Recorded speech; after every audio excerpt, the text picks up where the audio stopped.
اس کا مطلب تو پھر یہ ہوا کہ جسم ایک ایسا برتن ہے جسے خاص طور پر اس روح کے خزانے کو رکھنے کے لیے بنایا گیا تھا.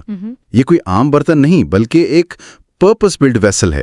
جی، اور جب یہ دونوں مل گئے تو ایک ایسی مخلوق وجود میں آئی جسے خلیفت اللہ فی الارض، یعنی زمین پر اللہ کا نائب بننے کی صلاحیت دی گئی.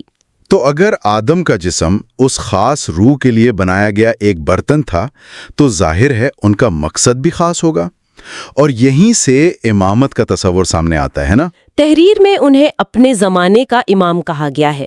جی، اب ہم کہانی کے اگلے اہم حصے کی طرف بڑھ رہے ہیں. یہاں امام کا لفظ عام فہم معنی میں استعمال نہیں ہو رہا جیسے ہم مسجد کے پیش امام کی بات کرتے ہیں. یہاں اس کا ایک بہت خاص اور روحانی مطلب ہے. اس تحریر کے مطابق امام وہ ہستی ہے جو اپنے دور میں اللہ کی طرف سے زمین پر سب سے اعلیٰ روحانی مقام رکھتی ہے اور الہی علم اور ہدایت کا مرکز ہوتی ہے. اور حضرت آدم پہلے انسان تھے اور اپنے زمانے کے امام بھی. جی، اور اس میں سب سے میں کہوں گا انقلابی بات یہ ہے کہ یہ پیشوائی جسمانی وراثت سے منتقل نہیں ہوتی جیسے بادشاہ کا بیٹا بادشاہ بنتا ہے. تحریر میں اسے روحانی ولادت کہا گیا ہے. اس کا کیا مطلب ہے؟ یہ اس تحریر کا مرکزی نقطہ ہے. روحانی ولادت کا مطلب ہے کہ یہ قیادت خون یا خاندان کی بنیاد پر نہیں بلکہ ایک طرح کی روحانی اہلیت اور علم کی منتقلی پر مبنی ہے.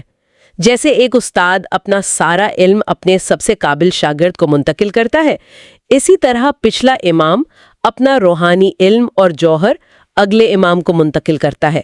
یہ تصور روایتی بادشاہت کے نظریے کے بالکل الٹ ہے.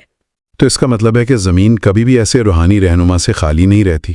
اس تحریر کے مطابق ہر دور میں ایک امام زمان یعنی دور کا امام موجود ہوتا ہے. جی، تحریر کی دلیل یہی ہے کہ جس طرح دنیا کو چلانے کے لیے مادی قوانین کی ضرورت ہے جیسے کشش ثقل، اسی طرح اسے روحانی طور پر چلانے کے لیے بھی ایک مرکز اور رہنما کی ضرورت ہے.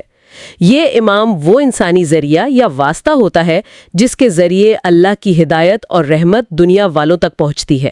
یہ ایک نہ ختم ہونے والا سلسلہ ہے. اچھا، اس سلسلے کو مزید واضح کرنے کے لیے تحریر میں حضرت عیسیٰ علیہ السلام کے ایک معجزے کا حوالہ دیا گیا ہے.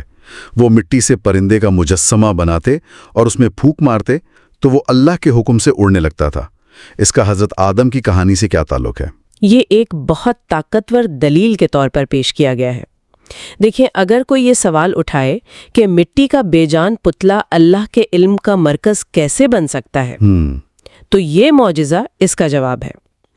تحریر قرآن کی آیت کا حوالہ دیتی ہے اور کہتی ہے کہ اگر ایک نبی اللہ کے حکم سے مٹی میں زندگی پھونک سکتا ہے تو یہ اس اصول کو ثابت کرتا ہے کہ ایک مادی شے الہی طاقت کا ذریعہ بن سکتی ہے. اچھا، تو یہ ایک تمثیل ہے، یعنی جس طرح حضرت عیسیٰ کی پھونک نے مٹی کے پرندے کو زندہ کر دیا، اسی طرح اللہ کے حکم نے حضرت آدم کے مٹی کے جسم میں وہ روحانی جوہر ڈالا جس نے انہیں امام بنا دیا. بات سمجھ میں آ رہی ہے؟ یہ اس خیال کو تقویت دیتا ہے کہ مادہ اور روح ایک دوسرے سے جدا نہیں ہیں بلکہ جڑے ہوئے ہیں. بالکل.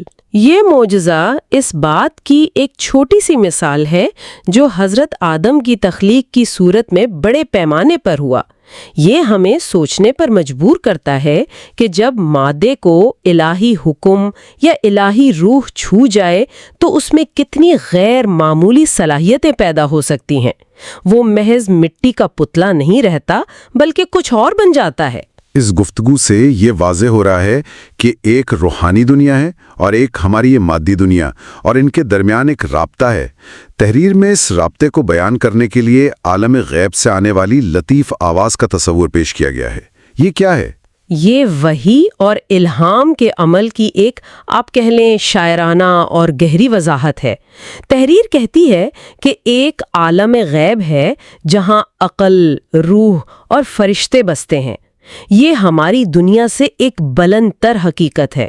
وہاں سے ایک قول یا آواز چلتی ہے جو فرشتوں کے ذریعے سفر کرتی ہوئی ہماری مادی دنیا تک پہنچتی ہے. تو کیا یہ ایک طرح کا روحانی نشریاتی نظام ہے، جیسے کوئی ریڈیو اسٹیشن سے سگنل بھیجا جاتا ہے؟ یہ تمثیل بالکل درست ہے. سمجھیں کہ ایک الہی وائی فائی سگنل ہے جو ہر وقت موجود ہے، لیکن اسے وصول کرنے کے لیے آپ کو ایک خاص ریسیور کی ضرورت ہوتی ہے۔ اس تحریر کے مطابق وہ ریسیور امام زمان کی حیثیت ہے۔ اچھا، وہ اس لطیف آواز کو وصول کرتے ہیں اور پھر اسے انسانی زبان اور سمجھ کے قابل الفاظ میں ڈھال کر لوگوں تک پہنچاتے ہیں، اور وہ آواز جب ہماری دنیا میں ظاہر ہوتی ہے تو نور یعنی روشنی اور کلمہ قوت یعنی ایک طاقتور کلمے کی شکل اختیار کر لیتی ہے۔ اور اس سگنل کو وصول کرنے کے لیے ریسیور کا صاف ہونا بھی ضروری ہوگا، ٹھیک؟ یعنی اگر ریسیور میں کوئی خرابی ہو یا شور ہو تو سگنل ٹھیک سے نہیں ملے گا۔ آپ نے بالکل صحیح نتیجہ اخذ کیا۔ تحریر کہتی ہے کہ جب ہماری عقل اور روح دنیاوی آلودگیوں جیسے لالچ، حسد، تکبر ان سب سے پاک ہو جاتی ہیں، تبھی وہ اس الہی ہدایت کو قبول کرنے کے قابل ہوتی ہیں۔ اور جب یہ ہدایت قبول کر لی جاتی ہے تو یہ کتابوں میں لکھے الفاظ کی طرح نہیں ہوتی، بلکہ یہ براہ راست روح پر نقش ہو جاتی ہے۔ یہ علم کا سب سے اعلیٰ درجہ ہے۔ آج کی گفتگو واقعی ذہن کے دریچے کھولنے والی تھی۔ اگر ہم اس سب کو سمیٹیں تو جو اہم ترین نقاط سامنے آئے ہیں وہ یہ ہیں۔ پہلا، حضرت آدم کی تخلیق دوہری نوعیت کی تھی، ایک روحانی جوہر جو پہلے سے تھا اور ایک مادی جسم جو بعد میں بنا۔ دوسرا، روح یا جوہر ناطقہ ایک ناقابل فہم حقیقت ہے جو جسم کو ایک خاص مقصد عطا کرتی ہے۔ اور تیسرا اور شاید سب سے اہم نقطہ، روحانی پیشوائی کا وہ تصور ہے جسے امامت کہا گیا ہے۔ یہ ایک ایسا سلسلہ ہے جو خاندانی وراثت پر نہیں بلکہ روحانی ولادت یعنی علم اور جوہر کی منتقلی پر قائم ہے، اور اس کے مطابق ہر دور میں زمین پر ایک روحانی رہنما موجود ہوتا ہے۔ مختصراً یہ تحریر ایک ایسی کائنات کا نقشہ پیش کرتی ہے جہاں مادی دنیا روحانی دنیا سے کٹی ہوئی نہیں بلکہ اس سے گہرائی سے جڑی ہوئی ہے، اور ہدایت کا ایک دریا عالم غیب سے عالم ظاہر کی طرف مسلسل بہہ رہا ہے۔ بالکل، یہ ہمیں یاد دلاتا ہے کہ حقیقت کی کئی تہیں ہیں، اور جو ہم دیکھتے ہیں وہ پوری تصویر کا صرف ایک چھوٹا سا حصہ ہے۔ اور اسی سوچ کے ساتھ ہم سننے والوں کے لیے ایک سوال چھوڑے جاتے ہیں۔ اس تحریر میں دعویٰ کیا گیا ہے کہ جب عقل اور روح دنیاوی آلودگیوں سے پاک ہو جاتے ہیں تو ہدایت براہ راست روح پر نقش ہو جاتی ہے۔ آج کی تیز رفتار اور مادی دنیا میں ذہن اور روح کی اس پاکیزگی کے لیے کون سے عملی طریقے ہو سکتے ہیں، اور یہ نقش شدہ ہدایت کسی کی زندگی میں کس شکل میں ظاہر ہو سکتی ہے؟ اس پر ضرور سوچئے گا۔